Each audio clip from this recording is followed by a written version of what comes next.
All right, so first I do want to start with a little bit of an intro. So the reason why I'm doing this is, again, I was a huge fan of your work. Ever since last year, I read your book, Systems Thinking for Social Change, and that was when I was going into my freshman year of college.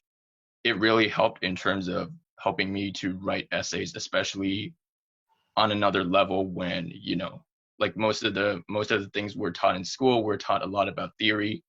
I started off as a communication major, so it's very political, but then systems thinking gave me just that huge edge over seeing that problems aren't so simple as the way that we're taught, whether it's something like systemic oppression or racism. It just gave me a huge edge. And for that climate negotiations essay I sent you the other day, that was for one of my GEs. But anyways, it's just been so versatile. It's a great tool. So yeah, and again, the reason why I'm recording this, I've interviewed quite a few people like yourself. I'm actually starting a spiritual activism movement at my school, USC. And so one of the tools that we're actually planning to use for our activism is systems thinking, along with our practices and some of the other things that I'll be teaching them. So one thing I'd like to do in this interview is maybe lay down the framework for that, and also maybe in terms of starting a business around consulting and how would you provide a good service for clients in the social business niche or any other similar niche. Okay, well, let's see where it goes. Sure. Yeah. So anyways, just want to start off. Hey guys, it's Austin back again with another video for Human Ideals. That's the name of my page. So in today's video, I'll be interviewing David Peter Stroh here. He's the author of the best-selling book, Systems Thinking for Social Change. And so David, first off, thank you for joining me here today. Thank you, Austin. I just want to ask, you told me a little bit about your background and how you got started in this consulting industry. I just want to know a bit more about that. Again, who did you start off with? What inspired you to take this journey? Okay. Well, I actually was studying to be an urban transportation planner. Wow. And my first year of graduate school, I read a chapter of a book written by one of the urban planning professors at MIT, where I was, about the role of the integrator in society. And I went to him, I said, I'm really interested in this topic because most of the work I've done in the transportation field has been in large bureaucracies. And I'm really aware of how hard it is to get anything done. And I've had a lot of experience of teamwork actually in the performing arts, in theater. And how do I bring these interests together? And he said, well, you might be interested in something called organization development. And I said, I'd never heard of it. And he said, well, go over to the Sloan School of Management at MIT and take a course and see what you think. And I did that, and I found myself both very excited about the values of the field, and at the same time that a lot of the practitioners seemed to be very frustrated that they weren't able to get the ear of senior management. So I found myself both very excited on the one hand and a little bit tentative on the other. In any case, I guess 4 years after that, I started getting more active in organization change work. I worked for the city of Boston for 2 years. I taught a course in organization behavior at a state college to adults who were all in full-time organizational settings, and I had never been full-time, but nonetheless, I got together a lot of materials on organization behavior and taught this course, and that gave me some good experience. I had a job at the city that was kind of in this organizational change area, and I ran into one of my classmates from my first OD course, and he introduced me initially to a personal growth workshop that was very powerful, and he had been thinking about starting a new consulting firm. He already had a consulting firm in one field, but he really wanted to start a consulting firm that brought together some of these ideas under what would now be called organization transformation or learning organization work. And I got really excited about what he was doing because I felt that it really could speak to executives in a way that more traditional organizational development work couldn't do.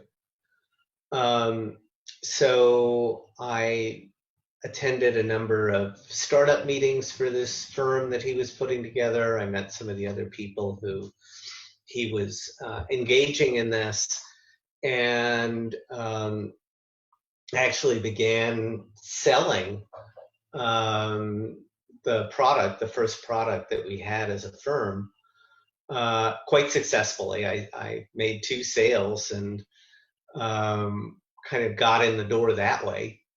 And I had some money saved up.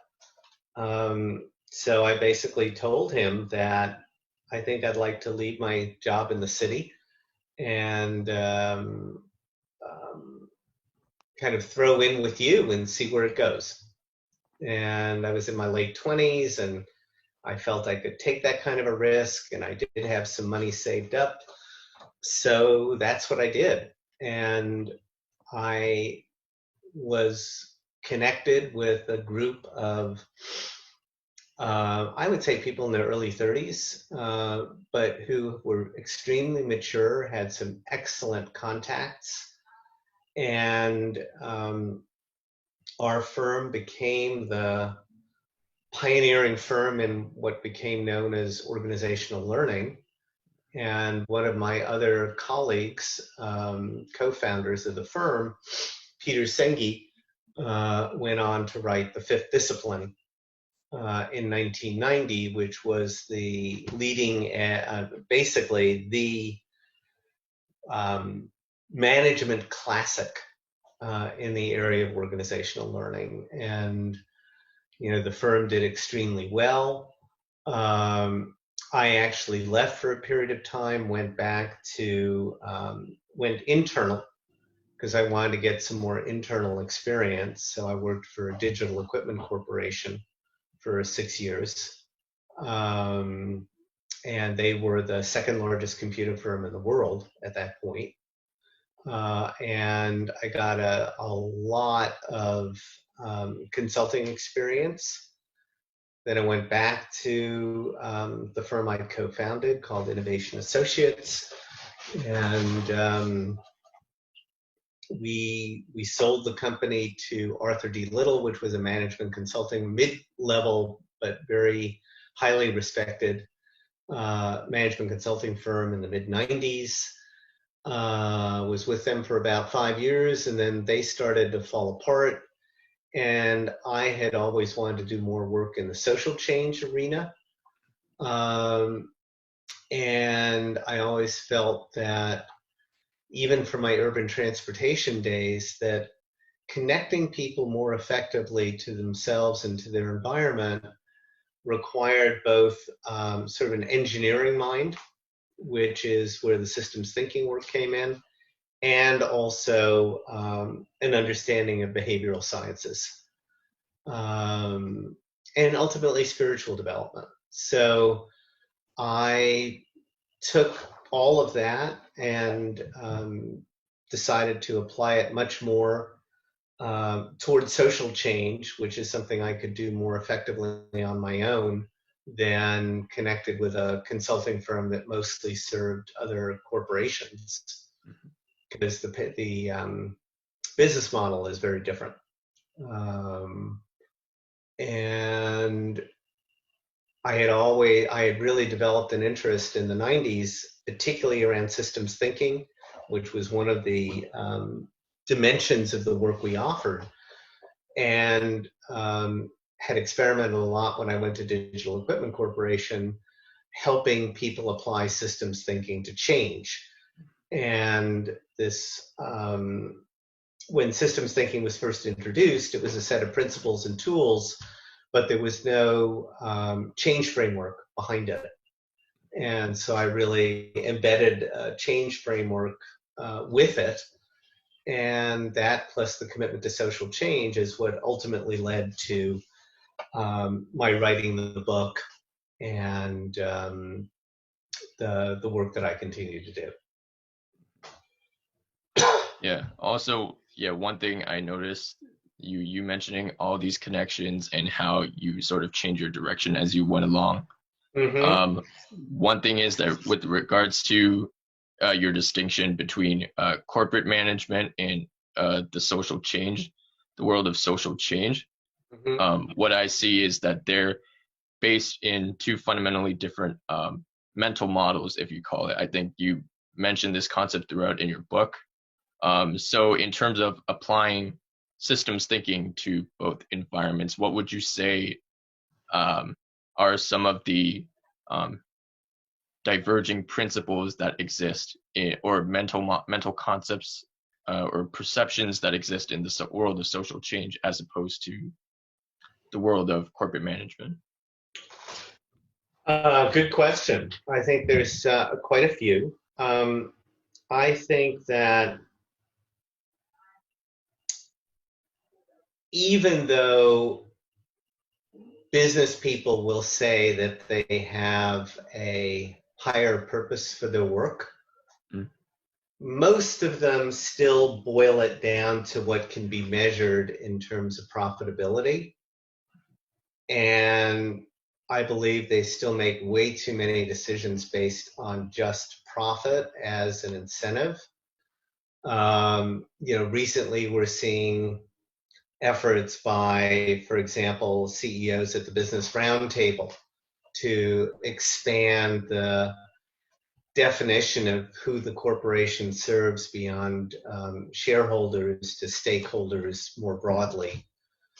But that's still something I think that is fairly weak in terms of businesses' commitment to anything beyond the shareholders.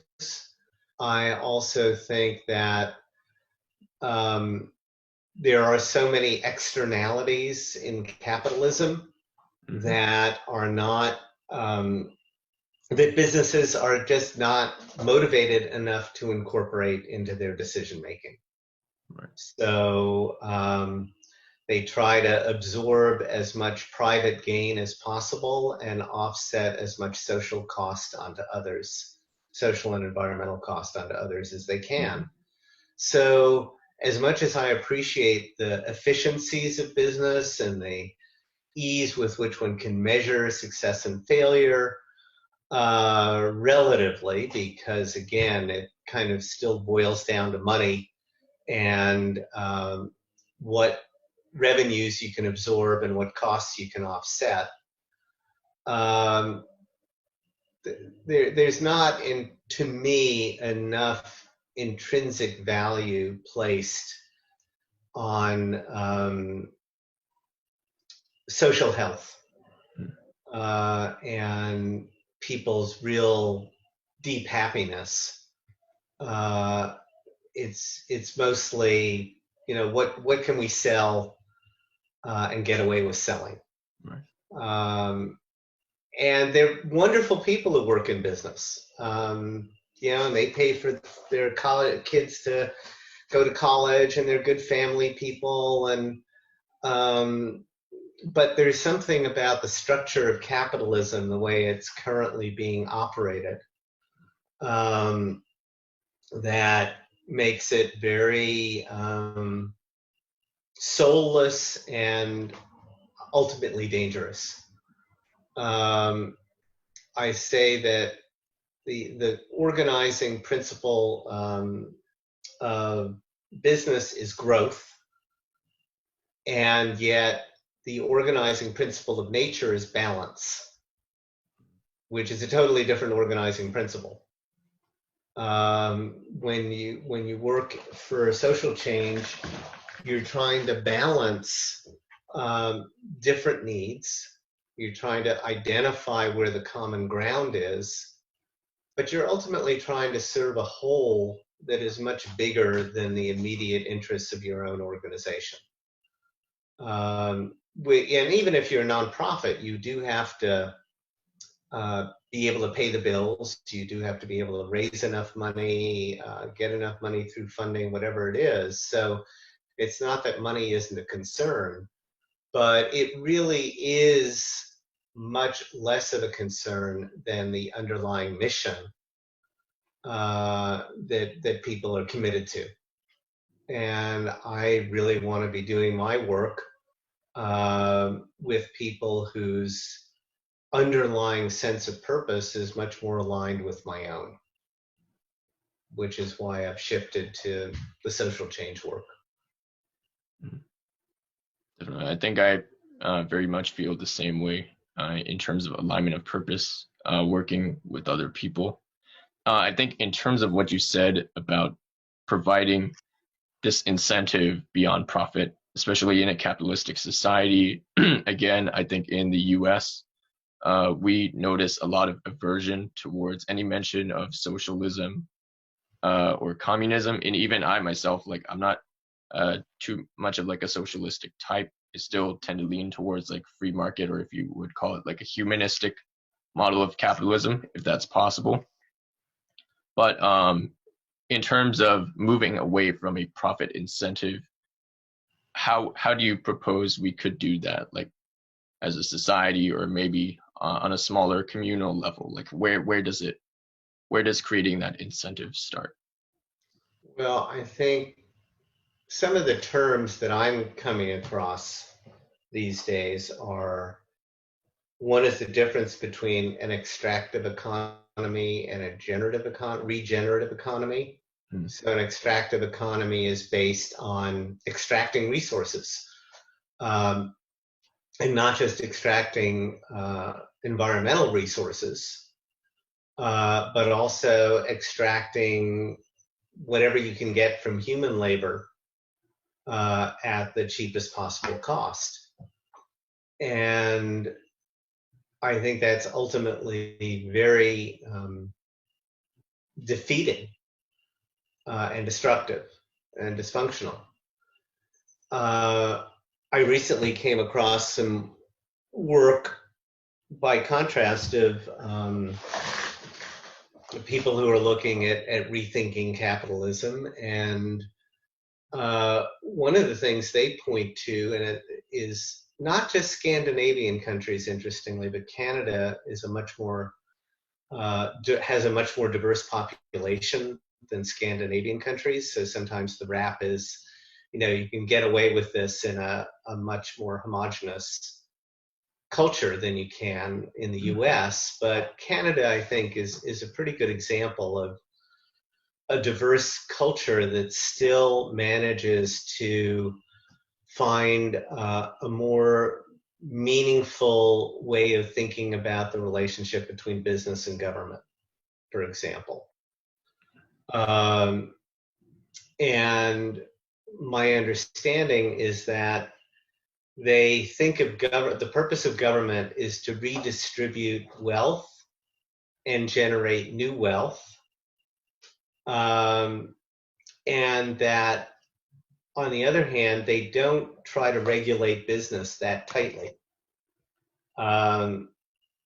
so that you actually have a combination of a strong social safety net and a largely free market economy.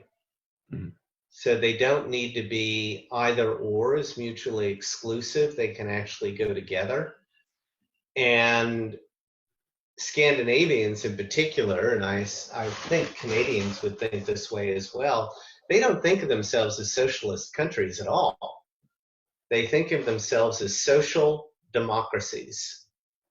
And a social democracy, to me, is one that combines concern for or values the innovative drive of business and the efficiency of business with a strong commitment to provide basic needs for the basic needs of its people. And in America, we sort of have created this all or nothing mindset, which is that if you're not a capitalist, you're a socialist or a communist. And I think that's an artificial set of options. I'm just finishing up a paper on overcoming the systemic challenges of wealth inequality in the US.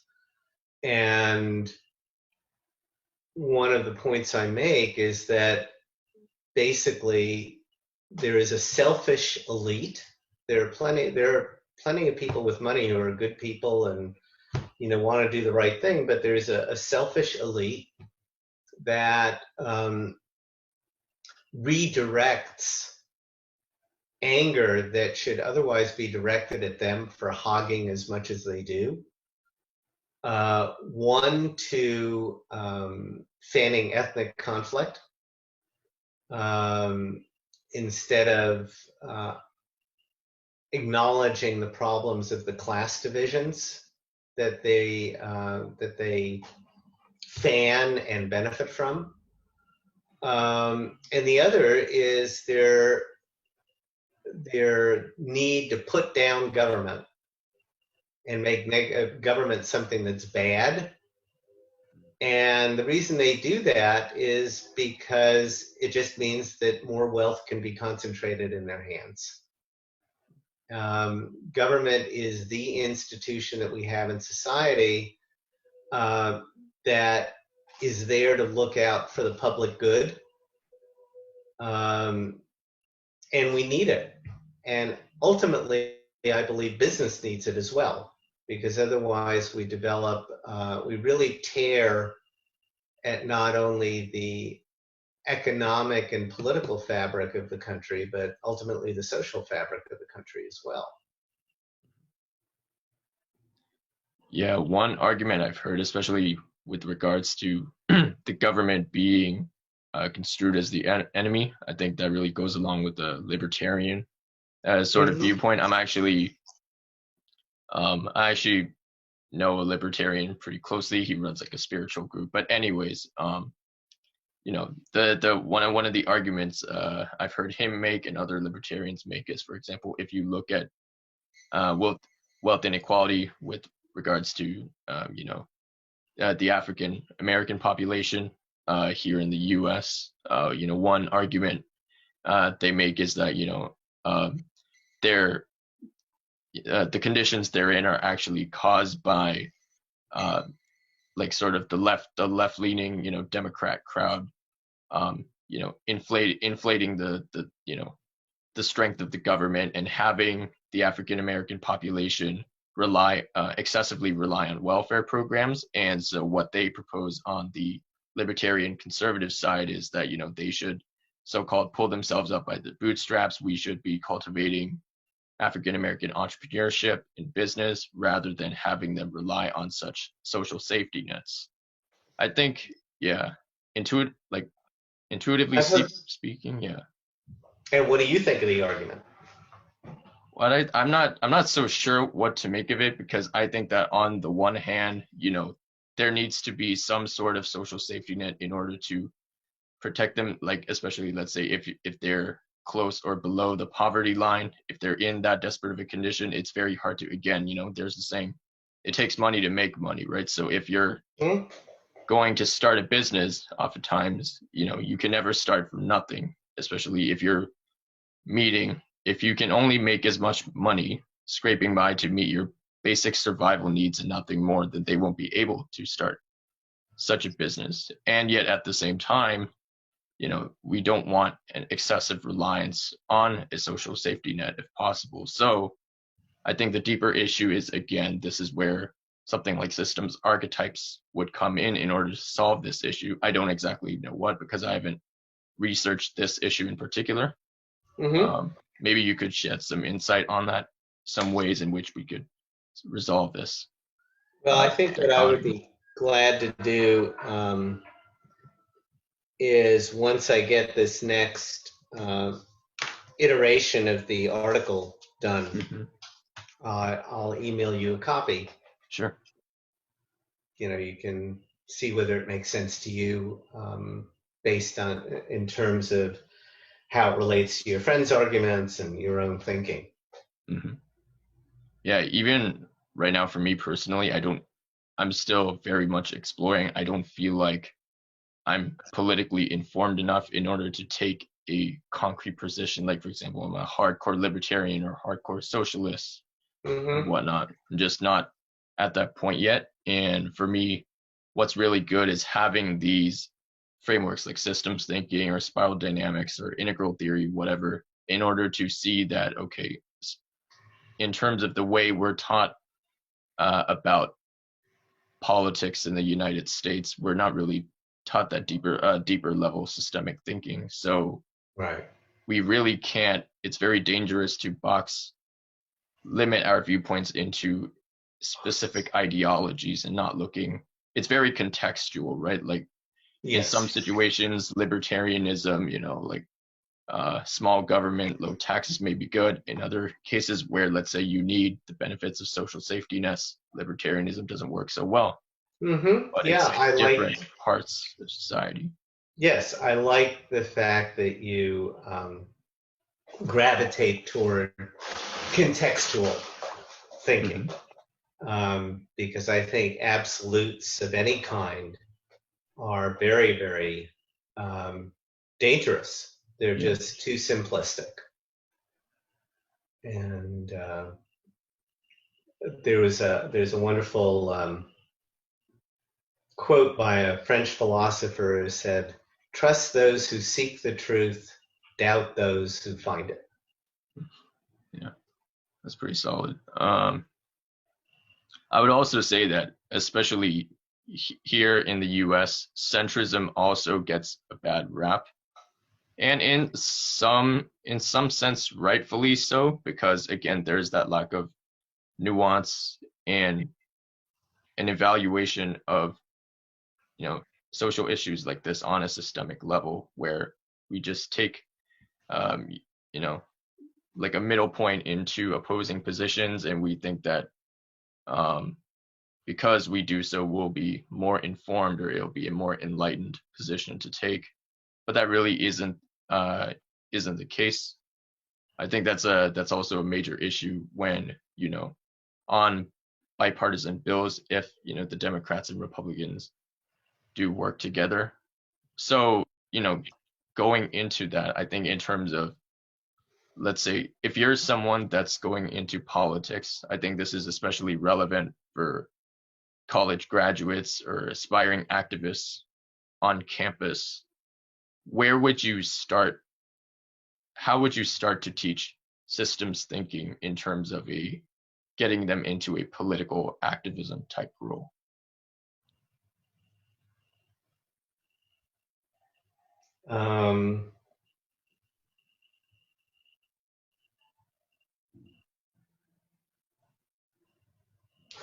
Well, I think I would encourage people to, first of all, recognize that good intentions are not enough. That we can all have the best of intentions about the need to change something, but systems, demonstrate a lot of what's sometimes called homeostasis, or need for equilibrium, or resistance to change. And unless we really understand why that system behaves the way it does, we can waste a lot of resources trying to identify what look like obvious solutions that may even work in the short term, but are neutralized by longer term consequences. Mm. And I would ask students, maybe to read up on cases where this has happened and begin to think about applying the tools to chronic complex problems that they're concerned about, and dig deeper to gain some insight into why it's so hard to get those problems unstuck. And I would also encourage them to kind of do this close to home, in the sense of pick an issue where you have some control or at least influence over the outcome, because you can't really do this stuff very well in a vacuum. You need to be working with real people who are stuck with real issues that they want to make progress on, and you're providing a set of tools and lenses and frameworks for them to make progress on their own issues, which are issues that you also care deeply about. I always tell people, you can apply this in your own community. You can apply it in a conflict with a friend or a partner or a parent, or how an issue in terms of how the university is being managed.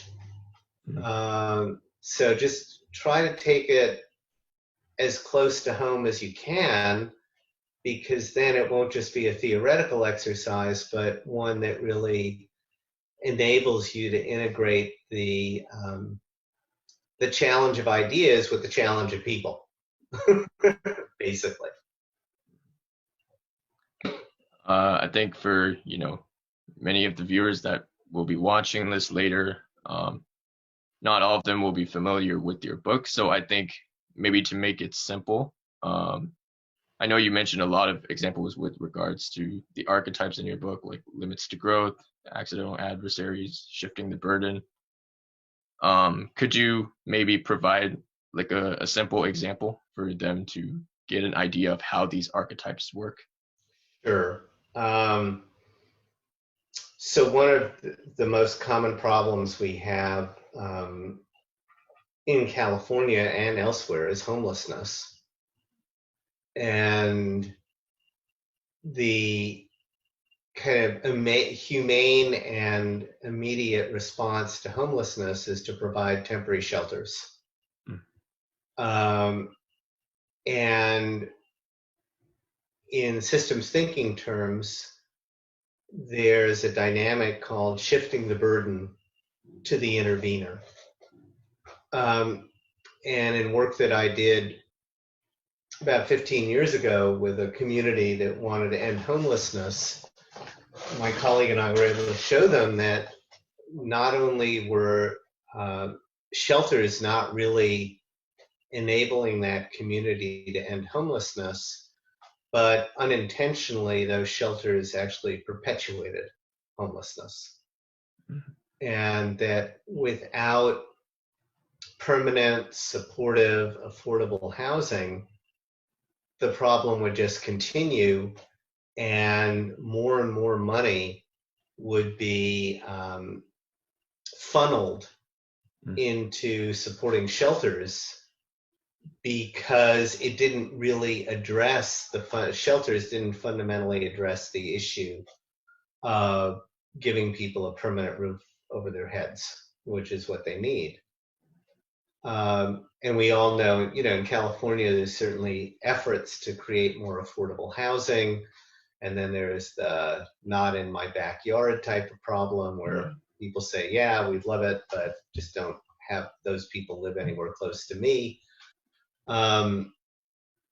But ultimately, this community was able to see that the shelters that they had counted on to solve the problem were actually part of the problem.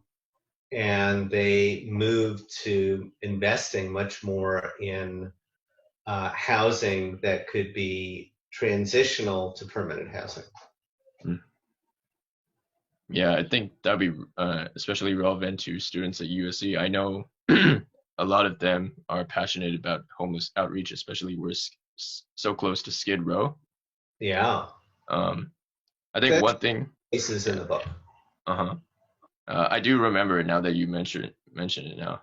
I think one concept you brought up really good here was the idea of an intermediary support system. So, of course, maybe in the short run, you won't be able to provide affordable housing, whether it's for, let's say, if you're not relying on your own source of income or your community's income, you may have to borrow some money from the government.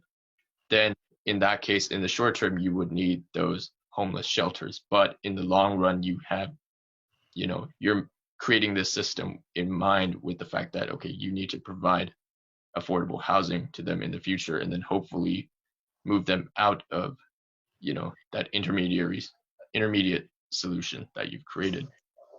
Yes. I think one of the things that people often misunderstand about systems thinking is that they assume everything else is the short term, and it's just thinking short term, and systems thinking, by contrast, is just thinking long term.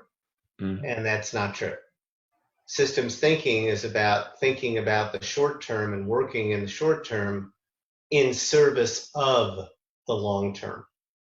And that is very different than just reacting to short-term problems. But it also has a component of, well, what do you do now, but in service of a longer-term, more sustainable solution. Mm-hmm. So there's a difference between, as you say, just a shelter where people are only allowed to stay for a few nights and then they have to move on again, to transitional housing, which is really designed to give people the support necessary to be able to live in some kind of permanent housing down the road, and to make sure that the investments are going into that affordable housing so that people are really being pulled through that transitional housing and not just stuck there. Yeah, really good points. Just want to check in for a moment. How are you doing on time? Would you mind? I have maybe about another 5 minutes or so. 5 minutes? Okay. I think for us to close it off, I didn't really get to mention that much about my business, in terms of, like, I do want to start a consulting agency, and you mentioned that in this economy, especially with COVID going on, it's very difficult to do so. Yeah. But I think as a final note, perhaps we could talk about how to best provide these types of services with systems thinking for your clients, and how do you make sure that you follow through and deliver the best results? Well, I do describe a 4-stage change process in my book that brings, integrates systems thinking into it. And the beginning of it is to build a foundation for change.